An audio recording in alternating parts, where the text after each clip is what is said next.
Tahun 1998. Di dalam dinding bangunan yang ditinggalkan, tim pembongkaran menemukan jasad wanita terbungkus kantong plastik. Yang aneh adalah, setelah para pekerja menemukan mayatnya, mulai menjadi gila satu persatu. Lalu mereka semua mati. Tapi ini belum berakhir. Polisi setempat menemukan lebih banyak mayat di dalam gedung.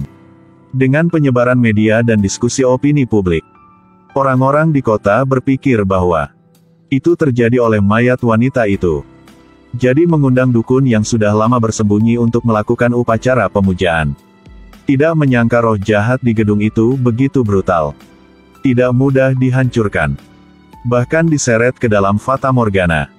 Sedetik sebelum dia akan dimangsa oleh roh jahat, dukun memberikan semua kekuatannya untuk mengembalikan satu-satunya petunjuk. 1 lembar daftar rumah tangga di bangunan ini. Lihat dukun mati. Sejak saat itu bangunan tersebut berubah menjadi bangunan hantu. Tidak ada yang berani melangkah setengah langkah masuk ke sana. Setelah dukun mati, putranya adalah Akiyang, mewarisi garis keturunan psikis ibunya. Karena untuk membalaskan dendam ibunya, dia siap untuk pergi ke gedung untuk menemukan kebenaran. Pertama-tama, Akiyang menggunakan koneksinya untuk mencuri daftar yang dibawa ibunya dalam fata morgana. Dan daftar ini adalah informasi para korban saat itu. Ditemukan melalui penyelidikan bahwa ternyata pada tahun 1990 ada pembunuhan di gedung ini. Pada saat itu, manajer gedung tiba-tiba menjadi gila. Suatu malam, gunakan sekop untuk membunuh semua penduduk di sini. Setelah semua selesai, dia anehnya bunuh diri dengan melompat dari tangga. Sejak itu orang-orang di gedung itu, mereka semua mati secara aneh. Ke depan gedung, Akiyang menggambar segel di pintu. Jimat ini dapat mencegah roh jahat membuka gerbang iblis agar tidak berlari ke dunia bawah. Akiyang dengan hati-hati mengambil senter dan memasuki gedung. Segera dia menemukan ada sidik jari berdarah di dinding. Membandingkan besar dan kecil tidak pernah sama dengan tangannya. Lalu pergi ke ujung koridor. Melihat beberapa kata tertulis di dinding. Ada banyak iblis di sini. Tolong lari cepat. Akiyang tersenyum dingin ketika melihatnya. Sebaliknya, keberaniannya meningkat lebih tinggi. Coba cari. Dia menemukan kamar manajer. Menemukan daftar berdebu. Di dalamnya satu halaman hilang adalah tanggal 10 September tahun 1990. Sangat cocok dengan kertas yang diberikan ibunya. Pada saat inilah suara sekop besi datang dari luar pintu. Seiring dengan suara langkah kaki semakin dekat, Akiyang menebak. Ini adalah adegan tahun itu manajer membunuh orang. Jadi dia menggunakan rahasia leluhurnya. Perjalanan waktu ke tahun 1990. Hari pembunuhan itu terjadi. Dia bergantung pada daftar ke pintu kamar seorang korban. Saat dia masuk pintu, pintu semua kamar di belakang terbuka.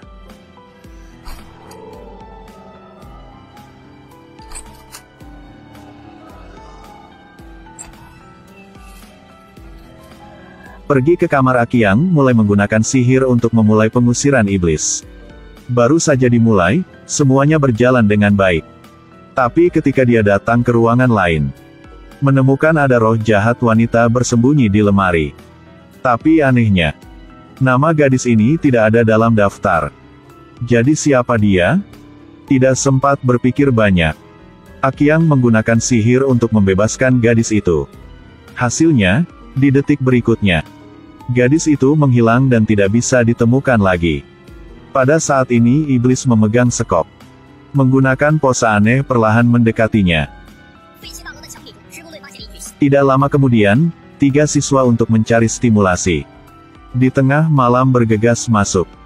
Berdasarkan rumor, mereka masuk dan naik ke atap gedung. Bersiaplah untuk mengambil gambar gerbang iblis legendaris yang dibuka. Pada awalnya 3 orang berbicara dan tertawa. Semua orang berpikir bahwa gerbang iblis hanyalah rumor. Tapi hari itu awan gelap terbang menjauh.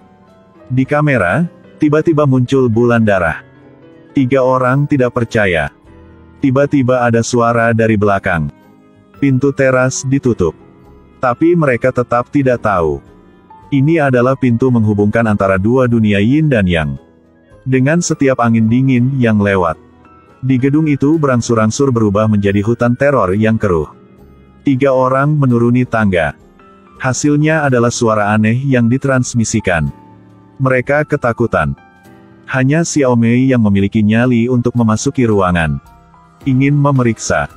Hasilnya ternyata tidak lain hanyalah stiker di dinding. Digerakkan oleh angin.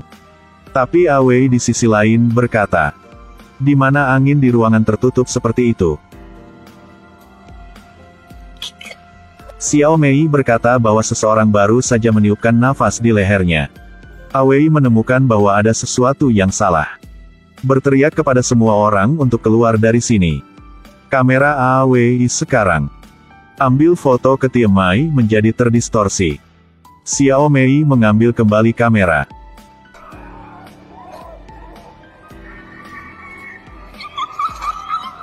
Lalu 3 orang panik dan kabur menemui iblis. Pada akhirnya, tidak peduli bagaimana mereka berlari, mereka tidak dapat melarikan diri dari gedung. Tapi iblis mengejar dari belakang. Selama kekacauan, teman yang ditinggalkan sedang dalam bahaya. Meninggal di tempat. Ganti adegan. Waktu kembali ke tahun 1990. Dengan hilangnya gadis itu, Akiang menemukan pemberitahuan untuk menemukan seseorang di bawah tempat tidur. Orang hilang di atasnya. Itu gadis barusan. Tidak sempat berpikir banyak, Akiang akan turun ke lantai 2. Tapi anehnya, tidak peduli bagaimana dia turun, dia tidak bisa meninggalkan lantai 3. Pada saat inilah manajer bunuh diri muncul di ujung koridor. Akiang berbalik dan lari. Tetapi manajer dengan cepat menyusul. Gunakan sekop untuk memukul Akiang. Di saat kritis, ibunya muncul tepat waktu. Berhasil menyelamatkan nyawa Akiang. Berpikir demi membalaskan dendam ibunya, Akiang memegang senjata ajaib. Bersiap untuk menemukan manajer itu. Hasilnya diblokir oleh gadis itu barusan. Dia menyarankan Akiang untuk tetap tenang dan jangan agresif. Lalu bawa dia ke lantai 2. Ketika terhuyung-huyung ke bawah, Kiang meninggalkan sidik tangan berdarah di dinding. Sidik berdarah ini sidik jari berdarah yang dia lihat di tahun 2002. Di bawah bimbingan gadis itu, Akiang akhirnya meninggalkan lantai 3. Ke kamar 204. Gadis itu memberitahunya kebenaran tentang pembantaian apartemen pada tahun 1990. Ternyata gadis ini sebelum lahir adalah penderita skizofrenia. Kepribadian yang berbeda muncul satu demi satu. Tapi dia sangat menyedihkan sehingga dia tidak mendapatkan perawatan dari keluarganya. Sebaliknya, dia dipandang sebagai monster oleh ayahnya. Sepanjang tahun memukul dan memarahinya. Akhirnya kepribadian jahat di tubuhnya meledak. Dia mulai protes dan mengancam ayahnya. Jika dia memukulnya lagi, dia akan membunuhnya. Ayah terlalu marah. Segera dorong gadis itu. Akibatnya, dia menabrak paku di dinding dan meninggal di tempat. Meskipun dia hanya tidak sengaja membunuh putri. Tapi sang ayah kehilangan akal. Dia pergi untuk membagikan selebaran untuk menemukan putrinya. Berbohong bahwa putrinya hilang untuk menipu semua orang. Untuk menyembunyikan dosa, dia diam-diam menyembunyikan mayat putrinya di dalam dinding. Tapi dia tidak tahu bahwa gadis itu tidak sepenuhnya mati, tapi tercekik oleh tas plastik. Setelah kematian, kebencian gadis itu sangat dalam. Berubah menjadi iblis jahat. Di sebelah manajer gedung. Memanipulasi dia untuk membunuh orang tuanya. Dan semua orang di gedung itu. Akiang tahu kebenaran tiba-tiba tersadar. Jadi tebakan pertama dia sudah salah. Roh jahat manajer di luar pintu. Hanya boneka saja. Tapi pembunuh sebenarnya adalah gadis dengan banyak kepribadian di depannya. Akiang mengeluarkan senjata ajaib. Bersiap untuk membebaskan jiwa gadis itu. Menghadapi ancaman.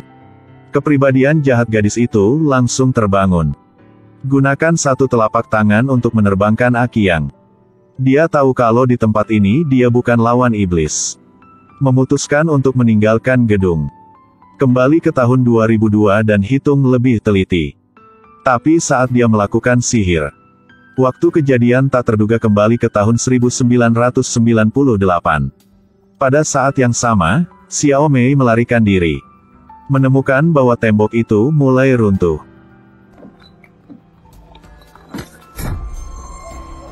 Tiba-tiba sebuah lengan hitam terulur. Tarik dia ke bawah tempat tidur. Pada saat ini, Aki yang secara tidak sengaja melakukan perjalanan ke tahun 1998. Secara kebetulan melihat Xiao Mei dikendalikan oleh roh jahat. Dan menyelamatkannya tepat waktu. Sangat cepat, Awei menyusul.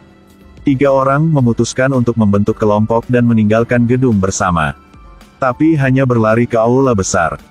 Senyum aneh muncul di wajah Awei. Lalu semprotkan ke dinding. Ada banyak iblis di dalam gedung. Ayo lari cepat.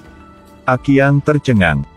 Ini adalah pepatah yang dia lihat ketika dia memasuki gedung. Akiang bertanya pada Xiao Mei. Tahun berapa ini? Xiao Mei memberitahunya tanggal 19 Februari tahun 1998. Baru sekarang Akiang menyadari.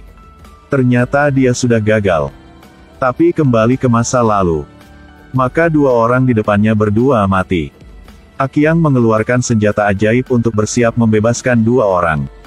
Dan Xiao Mei mendapatkan kembali kewarasannya. Juga tahu bahwa dia tidak hidup lagi. Dia ingat bahwa dia pada awalnya bersama iblis Awei di sisinya. Bunuh dia dengan temannya. Xiao Mei sadar dari kendali roh jahat. Gunakan sihir untuk membunuh Awei. Lalu memohon Akiang untuk membebaskannya. Dia tidak ingin terkunci di gedung ini selamanya. Ketika Akiang bersiap mengambil tindakan, roh jahat itu menangkap Xiao Mei lagi. Dalam kegelapan, hanya Akiang yang tersisa menggigil dan tercengang. Dia ingin membaca mantra kembali ke tahun 2002. Tapi tidak peduli bagaimana dia mencoba. Seberapa terbuka. Hasil akhirnya semua kembali ke titik semula.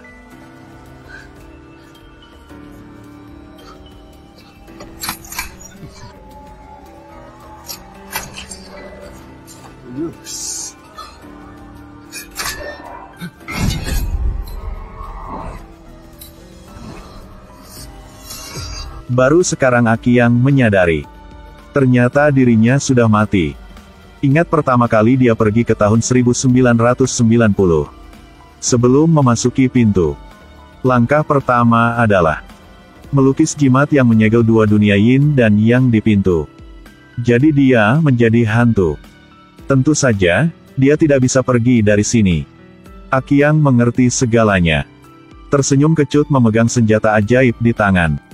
Bersiap untuk membebaskan diri sendiri. Tapi bagaimana iblis bisa membiarkannya melakukannya? Dia menghentikan Akiang dan membawanya ke pintu depan. Paksa dia harus mengulang antara hidup dan mati. Akhir dari ceritanya. Gadis berdiri di jendela menunggu orang berikutnya datang. Cerita hari ini berakhir di sini.